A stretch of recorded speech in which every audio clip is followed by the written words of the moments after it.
Gracias por acompañarnos en este su programa Acceso Directo. Es un espacio para divulgar los trabajos académicos y científicos que hacen los profesores, investigadores y los estudiantes en Yucatán. Y en este caso vamos a platicar con Jorge Adán Cobá Victoria, quien es estudiante de Arqueología de la Facultad de Ciencias Antropológicas de la UADY, y su trabajo es Género y Sexualidad en el área maya. Gracias, Jorge. Buenos días. Gracias por compartirnos tu trabajo. Para empezar, Jorge, ¿qué es género y qué es sexualidad? Bueno, antes de empezar es conveniente que nosotros definamos qué se entiende por género y qué se entiende por sexualidad. El género puede ser definido como aquellas características o diferencias que una sociedad propone o cree que deberían de ser las pertinentes para las personas, hombre y mujer, por lo que se puede decir que es una construcción social. Por otro lado, la sexualidad es todo proceso que inicia desde que nosotros nacemos hasta que nosotros morimos, la cual incluye actitudes, pensamientos, habilidades, prácticas, pensamientos que van de la mano con el sexo o los órganos reproductores tanto del hombre como de la mujer. También incluyen el erotismo, la reproducción, así como otro tipo de prácticas. Podría decirse que la sexualidad es más relacionado con la parte biológica del cuerpo. ¿Cómo se da el género y la sexualidad en la arqueología, la antropología, Jorge? Bueno, pues yo vengo estudiando arqueología, la cual es una rama de la antropología, y pues el estudio del género en la antropología... Desde 1990, ¿verdad? Sí, un poco antes de hecho. El género se empieza a estudiar en la década de los 70, porque más que nada la antropología lo que buscaba era tratar de reivindicar el papel que tenían las mujeres en ese entonces, no solo en el ámbito académico, por así decir, sino también en el ámbito social, pues era bastante común que los trabajos de investigación que realizaban los hombres, por ejemplo, eran los que más se publicaban o se les prestaba más atención. Incluso existía como que cierta discriminación hacia los trabajos que realizaban las mujeres.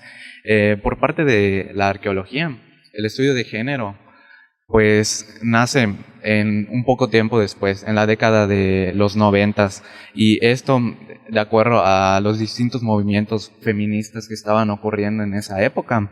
Y sobre todo, al igual que con la antropología, pues se trató de hacer una crítica, ¿no? En el sentido de que también estaban ocurriendo este tipo de situaciones, no solo en la antropología, sino en la arqueología y en otras disciplinas.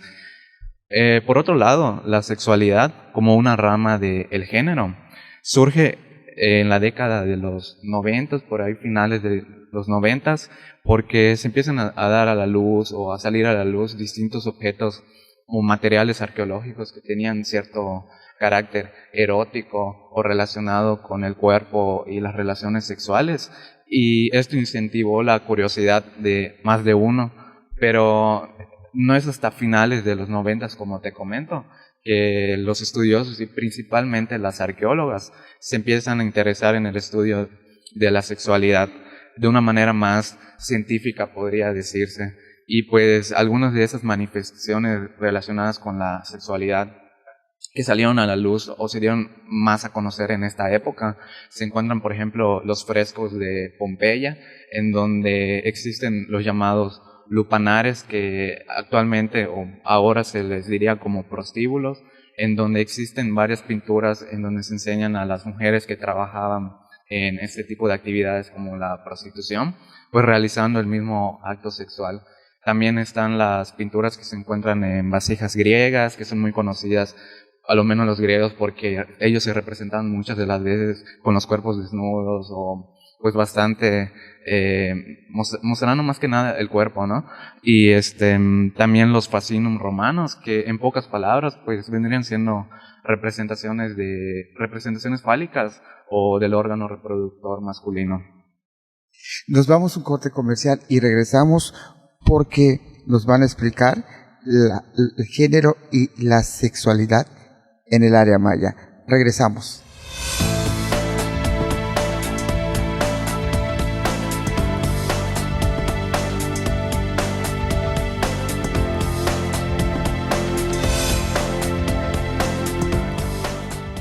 Entiende que esto es grilla y si te gusta ganar bien, aguántate.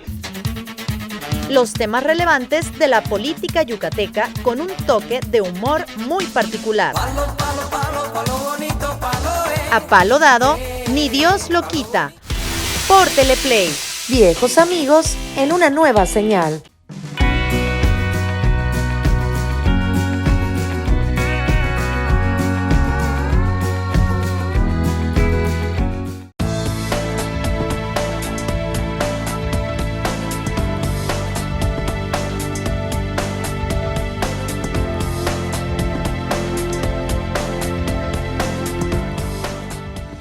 Gracias por acompañarnos en este su programa Acceso Directo, un espacio para divulgar los trabajos académicos y científicos de nuestros académicos y estudiantes en Yucatán.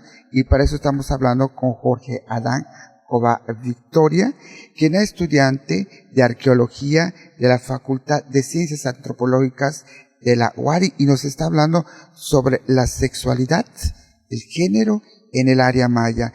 Gracias por regalarnos tus investigaciones, Jorge Adán.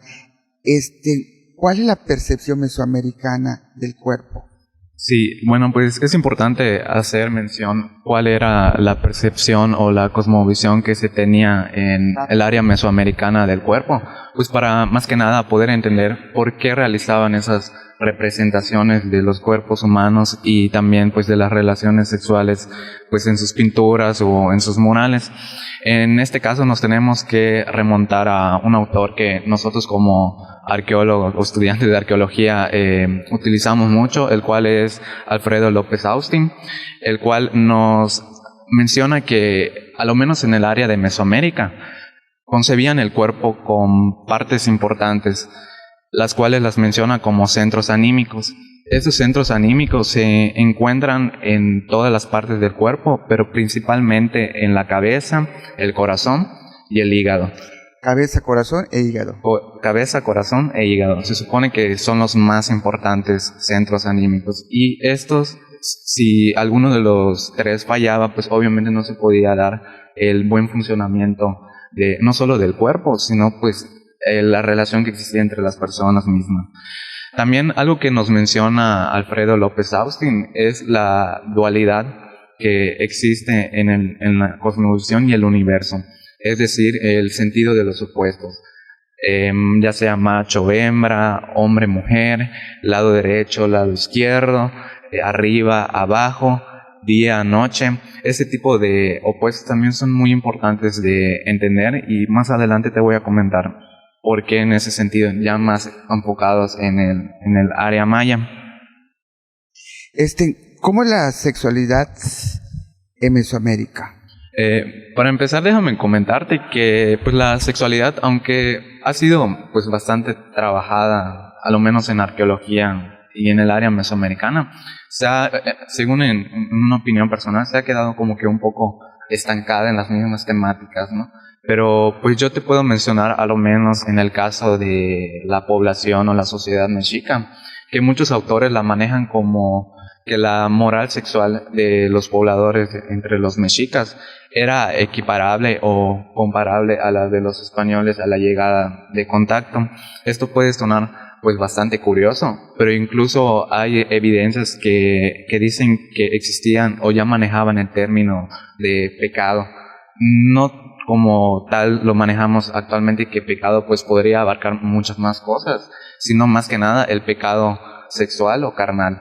Entonces podría decirse que en ese sentido eran ligeramente parecidos a la sociedad española de esa época. Incluso pues nosotros sabemos que la sociedad mexica estaba permeada con todos los valores que enseñaban los profesores a sus alumnos, los padres a sus hijos, y pues esto era no solo en las escuelas, sino en la misma casa, por lo que es de deducir que pues obviamente temáticas como la sexualidad se tenían que manejar dentro de la casa.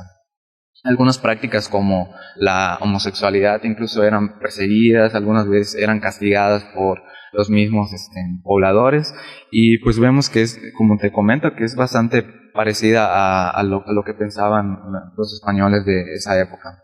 Pero además ellos veían, ¿cómo veían a las otras poblaciones? ¿Cómo veían, por ejemplo, a los huastecos? Sí, pues esta es muy interesante porque la otra cara de la ¿A los moneda... huastecos? ¿Cómo los...? Sí, eran bastante diferente, por así decir.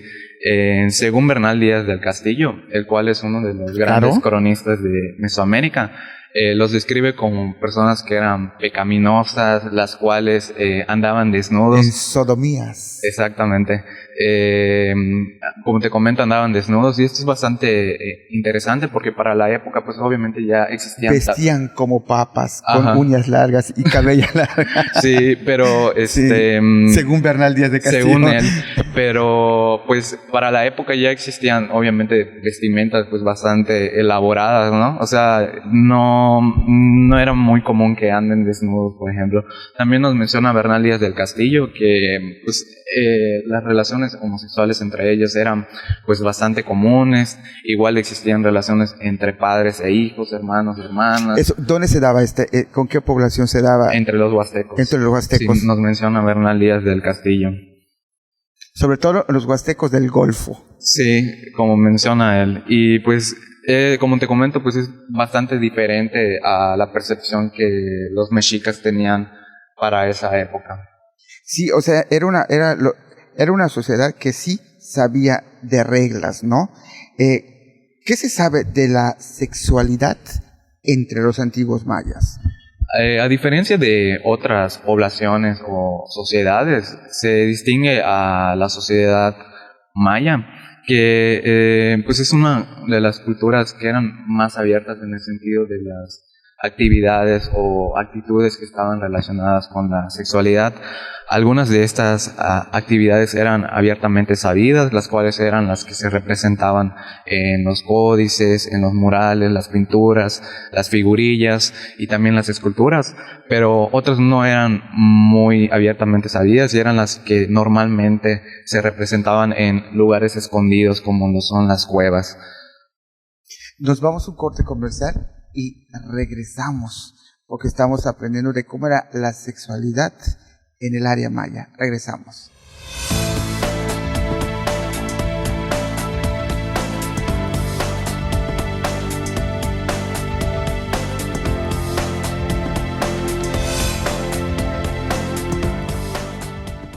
Descubre qué hay detrás de los personajes que están cambiando la historia de la península, en una entrevista con alguien que los conoce a fondo. La entrevista con Luis Alberto Rivas. Por Teleplay. Viejos amigos en una nueva señal.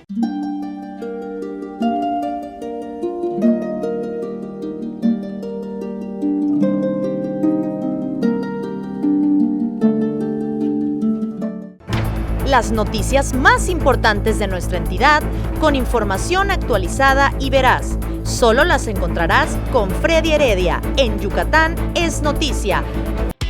Por Teleplay. Viejos amigos en una nueva señal.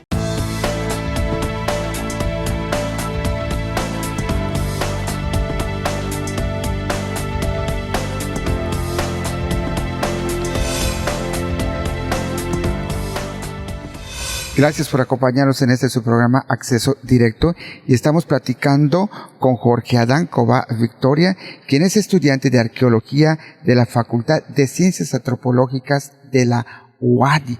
Y el tema que estamos conversando con él es Arqueología de Género y Sexualidad en el área maya. Jorge, nos estabas platicando, ¿cuáles son las fuentes que utilizan para hablar de la sexualidad en la arqueología del área maya? Sí, fíjate que pues en un principio se pensaba que cuestiones de género y sexualidad eran más que nada o deberían de ser estudiadas por disciplinas relacionadas con las ciencias biológicas, era bastante común que pensaban que la sexualidad la debería de estudiar un médico, pero no un sociólogo o un antropólogo, o en su caso, un arqueólogo. Pero pues en nuestro caso, la mayoría de los materiales que utilizamos para poder hacer uso y estudiar la sexualidad y el género se encuentran la iconografía, la cual está presente en figurillas de cerámica, en esculturas, las pinturas también murales o pinturas que se encuentran también en vajillas o en platos de cerámica. También entre ellos se encuentran las fuentes históricas, las cuales son los relatos y los escritos de los cronistas y los frailes, pero en este último hay que tener pues cierta cautela, por así decir, porque Desde su visión. sí, porque pues cuando ellos llegaron pues tenían obviamente una preconcepción, era otro mundo totalmente diferente pues al que cuando llegaron, ¿no? Lo que se encontraron. Tenían que justificar su conquista. Sí, La obviamente. destrucción. Y pues cuando llegaron, pues uno de los principales motivos que querían hacer era evangelizar, obviamente, ¿no? ¿Cuáles son las actividades relacionadas con la sexualidad más comunes en el área maya? Pues existen muchas actividades, actitudes y prácticas, y pues a continuación te voy a mencionar algunas de las más importantes. Primero te voy a mencionar acerca de los enemas, ¿Qué son? los cuales son instrumentos que la mayoría de las veces eran elaborados de hule o de calabazas, y los cuales servían para introducir bebidas fermentadas a través de la vía anal. Esto porque es a través de esta vía que se absorben de mejor manera, se supone. A lo menos en el área maya existen varias evidencias, entre ellas las del caso de los relieves de San Diego en Santa Elena, o también en el caso de Guerrero en Xochipala. En la cuestión de los enemas, existen varios pensamientos que manejan los autores. Primeramente está la idea tradicionalista, por así decir, que habla que los enemas eran usados principalmente en rituales o fiestas, pues es en estas actividades donde más se consumía el alcohol o las bebidas fermentadas. Pues obviamente se utilizaban o era como que un instrumento de acompañamiento para este tipo de actividades. Pero más recientemente y a nuevas investigaciones se habla o se puede hablar de otro probable uso que le pudieron haber dado a los enemas. Este es como instrumentos para poder introducir al tracto digestivo probióticos, los cuales son muy buenos para el tracto digestivo y el estómago. Y se sabe que a lo menos bebidas fermentadas como el mezcal y el pulque pues son bastante ricos en probióticos. Otra actividad que es muy conocida pues desde tiempos ancestrales y que lo único que ha ido cambiando pues es la percepción que nosotros tenemos acerca de ella, es la homosexualidad.